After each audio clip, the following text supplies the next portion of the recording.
Robbery, लूट। आज के इस वीडियो में हम लोग बात करेंगे लूट क्या है, लूट के आवश्यक तत्व क्या हैं, चोरी कब लूट बन जाती है, उद्दापन कब लूट बन जाता है, इससे जुड़े हुए विभिन्न निर्णयों में सुप्रीम कोर्ट ने क्या कहा लूट के बारे में, और लूट के विभिन्न रूप क्या हैं, यानी कब लूट का गंभीर रूप माना जाता है और कब सामान्य लूट माना जाता है, और लूट के लिए विभिन्न प्रकार से दंड की क्या व्यवस्था की गई है बीएनएस में। तो इन सब विभिन्न प्रश्नों की चर्चा आज के इस वीडियो में हम लोग करेंगे। आप देख रहे हैं न्यायिक दृष्टि, मैं पवन। तो जैसा कि इस पिक्चर में आप देख पा रहे हैं कि एक व्यक्ति हाथ में गन लिए हुए है, और इस गन लेने का मतलब ये है कि ये व्यक्ति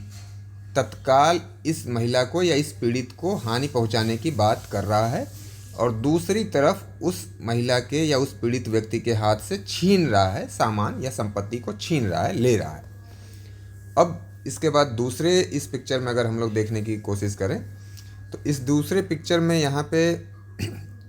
जो बात हो रही है वो अभियुक्त धमकी दे रहा है उसे, ठीक उसी तरह से पहले वाली पिक्चर की तरह से। लेकिन यहाँ पे अब जैसे आप देखें कि ये गन से धमकी दी जा रही है और ये व्यक्ति भयभीत हो रहा है, और भयभीत होकर के उसको रोकने की कोशिश कर रहा है। और क्या कह रहा है, ये पर्स दे रहा है खुद से, ये व्यक्ति ले नहीं रहा है, छीन नहीं रहा है, इसका हाथ इधर है और ये व्यक्ति खुद पर्स निकाल करके अपनी जेब में से उसको देने की कोशिश कर रहा है कि भाई मारो मत और ये सामान ले लो, संपत्ति ले लो। तो इसका मतलब यहाँ ये हो रहा है कि लूट में दोनों तरह की बातें हो सकती हैं, या तो संपत्ति पीड़ित से ली जा सकती है, छीनी जा सकती है, या पीड़ित खुद संपत्ति दे सकता है। तो अब इन्हीं बातों की आगे आवश्यकता आएगी। तो किस रूप में ये बात हम कहने की कोशिश कर रहे हैं, यदि हम अपने भाषा में एक लाइन में कहने की कोशिश करें कि लूट क्या है, तो किसी व्यक्ति को तत्काल धमकी देकर उसकी संपत्ति तत्काल ले लेने को ही लूट कहा जाता है। यानी हम लोग अपनी भाषा में बात करें तो तत्काल धमकी के भय में, तत्काल भय दिखा करके किसी व्यक्ति की संपत्ति तत्काल ले लेना ही लूट कहलाता है। अब बीएनएस में टेक्निकल वे में औपचारिक रूप से लूट को किस रूप से परिभाषित किया गया है, किस तरह से जाना जाता है, अब इसको हम लोग देखने की कोशिश करते हैं। तो अब इसके इंट्रोडक्शन की बात की जाए तो robbery is one of the gravest offence against property, यानी जो संपत्ति के विरुद्ध विभिन्न अपराध हैं जिसकी हम लोगों ने स्टार्टिंग में ही चर्चा की थी इसके पहले वाले वीडियो में, तो उसका लूट एक रूप है, और लूट अपने आप में उसका गंभीर रूप है जहाँ की हिंसा या हिंसा का भय उत्पन्न करके संपत्ति ली जाती है।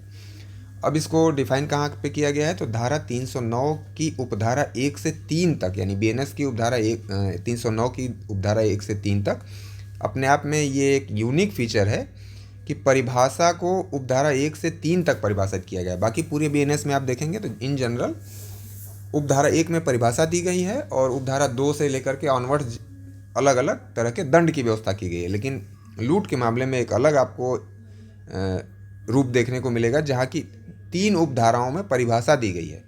और इसके बाद उपधारा 4 से लेकर के 6 तक दंड की व्यवस्था की गई है। तो एक आप कह सकते हैं कि धारा 309 में ही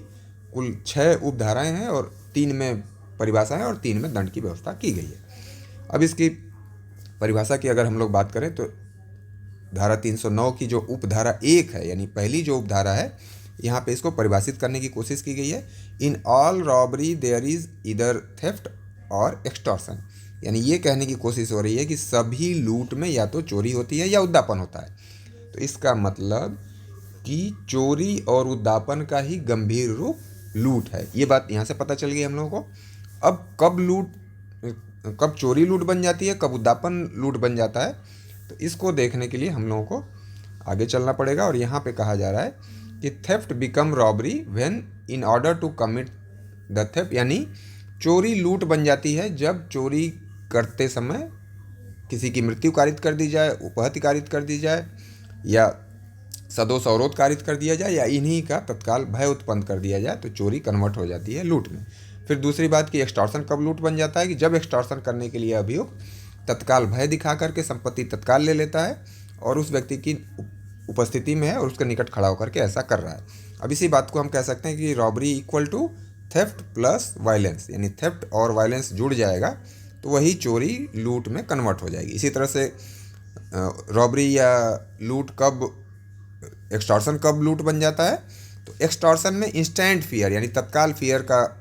तत्व जो है जुड़ जाए उसमें, तो वही एक्सटॉर्शन कन्वर्ट हो जाता है लूट में। अब इसके बाद हम लोग इसके एसेंशियल इंग्रेडिएंट्स की बात करें, आवश्यक तत्व की बात करें, तो robbery has two distinct form, यानी हम लोगों ने पहले ही कहा कि चोरी भी लूट बनती है, उद्दापन भी लूट बनता है।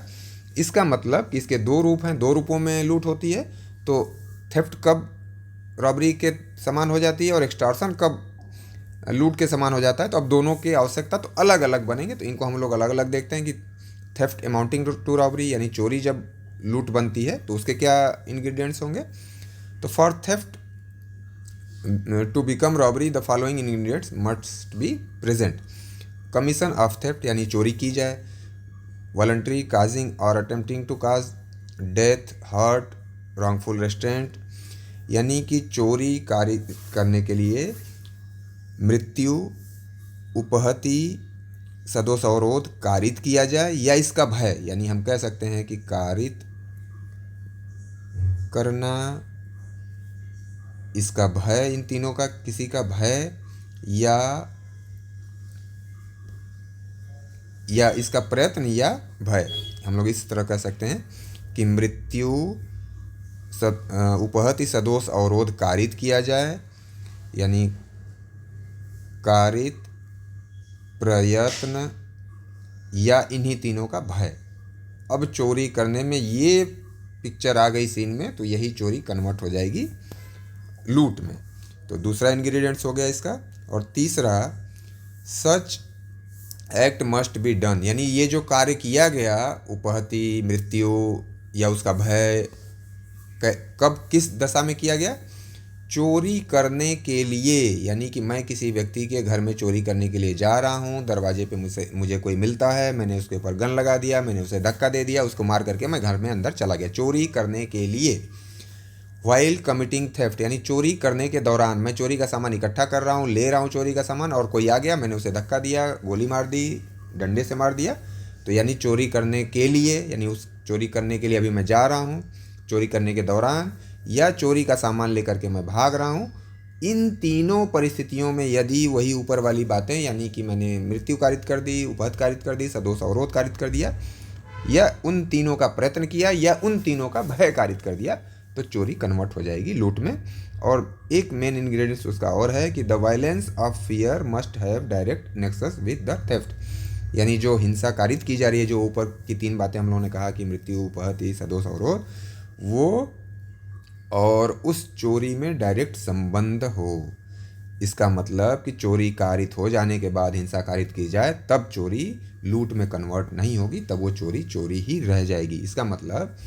कि चोरी कारित करके, सामान छोड़ करके अभियुक्त भाग रहा हो, सामान फेंक करके भाग रहा हो, और उसका पीछा किया जा रहा हो, और उस पीछा करने में अपने आप को बचाने के लिए, यानी अब संपत्ति बचाने की बात नहीं कर रहा है, केवल अपने आप को बचाने के लिए कुछ उपहति कारित करे, भय कारित करे, तब ये चोरी जो है लूट में कन्वर्ट नहीं होगी। इलस्ट्रेशन इसका क्या हो सकता है, जैसा मैंने कहा, A snatches B's gold chain and while doing so pushes B to ground causing injuries, यानी कि ये जो है बी का चैन छीन रहा था, और इस ऐसा छीनने के दौरान उसने बी को धक्का दे दिया, वो गिर गया, उससे इंजरी हो गई, तो ये लूट में कन्वर्ट हो जाएगा। This robbery as theft is accompanied by hurt, क्योंकि ये जो चोरी हुई है ये हर्ट के साथ कारित हुई है, इसलिए ये रॉबरी हो जाएगा। अब इसके बाद बात की जाए एक्सटॉर्शन कब रॉबरी हो जाएगा। तो for extortion to become robbery the following ingredients are essential, यानी ये तत्व आवश्यक हैं।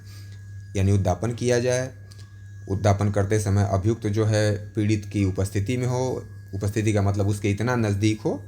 कि वो जिस तरह का भय कारित कर रहा है वो कार्य करने में सक्षम हो, इस नज़दीक का यही मतलब है। यानी कि हम बात करें कि जब आपने देखा होगा शोले पिक्चर में कि गब्बर के जो साथी हैं आते हैं और गांव वालों से कहते हैं कि सामान मुझे दे दो, तुम लोग अनाज ला करके दे दो, तो सभी व्यक्ति जा करके उन्हें अनाज दे रहे हैं, क्योंकि वो अब उनके दरवाजे के सामने खड़े हैं और इसका मतलब वो उन्हें उपहत पहुंचाने की स्थिति में हैं, तो हम उन्हें मान लेंगे कि जबकि वो सभी के घर में, अलग अलग व्यक्तियों के घर में नहीं गए हुए हैं, लेकिन सबके घर के बीच में एक स्थान पे खड़े हैं, यानी वहाँ से वो गोली चलाएंगे तो सबको लग सकती है, वो जा करके पकड़ के किसी को ला सकते हैं, तो ऐसी क्षति वो कारित करने की स्थिति में हैं, वहाँ तत्काल है। और वही गब्बर सिंह धमकी देता अपने अड्डे से संदेश भेजता केवल कि तुम लोग अनाज पहुंचा दो अड्डे पर, नहीं तो तुम्हें मारा जाएगा। तो इसका मतलब वो उद्दापन की श्रेणी में चला जाता, क्योंकि वहाँ तत्काल अब वो उपहत करने की स्थिति में नहीं है, वो आएंगे बाद में, तब उपहति पहुँचाएंगे। The victim is put in fear of, और ये प्रेजेंस है उनकी, और इस प्रेजेंस के बाद वो विक्टिम को या पीड़ित को तत्काल मृत्यु, तत्काल उपहति या तत्काल सदोष अवरोध का भय कारित कर रहे हैं। भय कारित किया जाना चाहिए, यानी कि उद्दापन किया जाए, उद्दापन करते समय पीड़ित की उपस्थिति में अभियुक्त हो, और अभियुक्त इन तीनों में से किसी का तत्काल भय कारित कर रहा हो। और next last ingredients, due to such fear, और इस धमकी के कारण पीड़ित तत्काल संपत्ति दे दे अभियुक्त को। अगर ये 4 इंग्रेडिएंट्स फुलफिल हो गए तो उद्दापन कन्वर्ट हो जाएगा लूट में। The fear must be of instant form, यानी कि वो तत्काल होनी चाहिए, और अभियुक्त जो है शारीरिक रूप से उपस्थित हो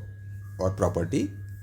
का परिधान किया जाए, उसी भय के कारण संपत्ति का परिधान कर दिया जाए। उदाहरण जैसा कि मैंने कहा, A points knife at B and demands B wallet, यानी बी को धमकी देता है और उसका बटुआ मांगता है, उसका पर्स मांगता है, और बी ने वो बटुआ उसे दे दिया उस भय के कारण। अब ये उद्दापन रॉबरी में बदल जाएगा। Distinction between theft and robbery, इस पे हम लोग अलग से एक वीडियो बनाएंगे, डिटेल इस पे बात करेंगे। बस मोटे तौर पे आप देख लीजिए कि चोरी में भय अनिवार्य नहीं है, अपेक्षित नहीं है, और लूट में अपेक्षित है। बिना इस भय कारित किए हुए लूट में कन्वर्ट नहीं होगी चोरी। और ग्रेविटी की बात की जाए तो चोरी साधारण अपराध है, यानी लूट की अपेक्षा कम गंभीर अपराध है, और लूट चोरी की अपेक्षा अधिक गंभीर अपराध है। इसी तरह से हम अगर रॉबरी और एक्सटॉर्शन की बात करें तो एक्सटॉर्शन भी रॉबरी की अपेक्षा कम गंभीर अपराध है, उस यानी उद्दापन में कम दंड दिया जाता है। और अगर फियर की बात करें तो उद्दापन में केवल फियर होता है, और लूट में तत्काल भय का तत्व जुड़ जाता है। तो इस तरह से उद्दापन से इसका अंतर आपने संक्षेप में देखा। बाकी हम लोग डिटेल इस पे वीडियो बनाएंगे, बिल्कुल केवल अंतर के लिए, यानी चोरी और लूट में अंतर, उद्दापन और लूट में अंतर, इस पर एक अलग वीडियो बनाएंगे हम लोग। अब इसके बाद केस लॉस की बात करें हम लोग तो state of Maharashtra versus Joseph Mingle Koli, ये 1970 का सुप्रीम कोर्ट का केस है। और यहाँ पे कोर्ट ने क्या डिसाइड किया कि चोरी करते समय या चोरी का सामान ले जाते समय हिंसा का प्रयोग किया जाना चाहिए, तब ये जो हिंसा है ये चोरी को लूट में कन्वर्ट कर देता है। सिखा वर्सेज स्टेट ऑफ राजस्थान के मामले में सुप्रीम कोर्ट ने क्या डिसाइड किया कि केवल छीन लेना, केवल सामान छीन लेना और हिंसा का प्रयोग करना, हिंसा का प्रयोग करके सामान छीन लेना रॉबरी को कॉन्स्टिट्यूट हिंसा का प्रयोग किए बिना सामान छीनना अपने आप में लूट नहीं होगा, जब तक कि इस छीनने के दौरान हिंसा का प्रयोग न किया जाए। चोरी या स्नैचिंग कन्वर्ट नहीं होती है रॉबरी में। It was held that mere snatching without use of violence और fear does not constitute robbery, यानी बिना हिंसा के प्रयोग किए सामान लेना, छीनना लूट नहीं है। और जब यही हिंसा के साथ ऐसा कर दिया जाए या उपहत के साथ कर दिया जाए, तब यही छीनना लेना सामान का लूट बन जाता है। Full Kumar versus Delhi administration 1975 का ये केस है। The supreme court observe that the use of deadly weapon causing fear of instant harm while committing theft satisfies the ingredients of robbery, यानी कि चोरी करते समय तत्काल हिंसा का भय कारित कर दिया जाए तो वो चोरी को रॉबरी में कन्वर्ट करने को सेटिस्फाई कर देता है। अशफाक वर्सेस स्टेट, ये दिल्ली का केस है 2004 का। The court clarified that presence of the offender and creation of fear of instant harm is sufficient to constitute robbery even no actual injuries caught. इसमें ये कहा जा रहा है कि यदि तत्काल क्षति पहुंचाने के लिए तत्काल उपहत कारित करने का भय कारित कर दिया गया तब, और अभियुक्त उपस्थित है पीड़ित के पास, तो ये मान लिया जाएगा कि ये लूट कारित करने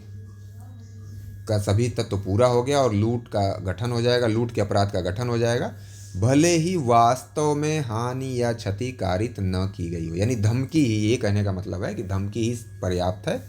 लूट कारित करने के लिए या लूट का गठन करने के लिए। वास्तविक उपहत या मृत्यु या सदोष अवरोध कारित किया जाना आवश्यक नहीं है। इस केस में ये मुख्य बात डिसाइड की गई। Next, punishment for robbery. तो अब जैसा कि हम लोगों ने स्टार्टिंग में बात की थी कि लूट के विभिन्न रूप क्या क्या हैं, तो इन्हीं दंड के माध्यम से हम ये जानने की कोशिश करते हैं कि लूट कैसे कैसे कारित की जा सकती है और उसके लिए किस किस प्रकार का दंड हो सकता है, यानी उसकी गंभीरता क्या हो सकती है। तो 309 के 4 में क्या कहा जा रहा है कि यदि कोई व्यक्ति लूट कारित करेगा तो उसे कठिन कारावास 10 वर्ष तक का और फाइन यानी जुर्माना उस पर लगाया जा सकता है। और यही लूट यदि हाईवे पे कारित की जाए और वो भी सूर्यास्त के बाद और सूर्योदय के पहले, तो ये कारावास कठिन कारावास 14 वर्ष तक का हो जाएगा और जुर्माना। और आगे की धारा 309(5) में कहा जा रहा है कि यदि लूट कारित करने का प्रयत्न किया जा रहा है तो कम से कम 7 वर्ष तक का कारावास और जुर्माना उसका दंड हो सकता है। धारा 309 की 6 उपधारा 6 में क्या कहा जा रहा है कि यदि लूट कारित करते समय उपहति कारित कर दी जाए, ऊपर तो केवल भय कारित करके आपने लूट कारित किया है, जैसा कि ऊपर सुप्रीम कोर्ट ने भी कहा कि केवल भय कारित करने से भी लूट का गठन हो जाएगा, लूट के अपराध का गठन हो जाएगा। लेकिन अब यहाँ कहा जा रहा है उपधारा 6 में कि यदि भय के साथ साथ उपहति कारित कर दी गई, वास्तव में चोट लग गई किसी को, तब ये इम्प्रिजनमेंट जो है आजीवन कारावास तक बढ़ सकता है या फिर कठिन कारावास जो है 10 वर्ष तक का और जुर्माना इसके लिए हो सकता है यदि वास्तव में उपहति कारित हो गई। अब इसके बाद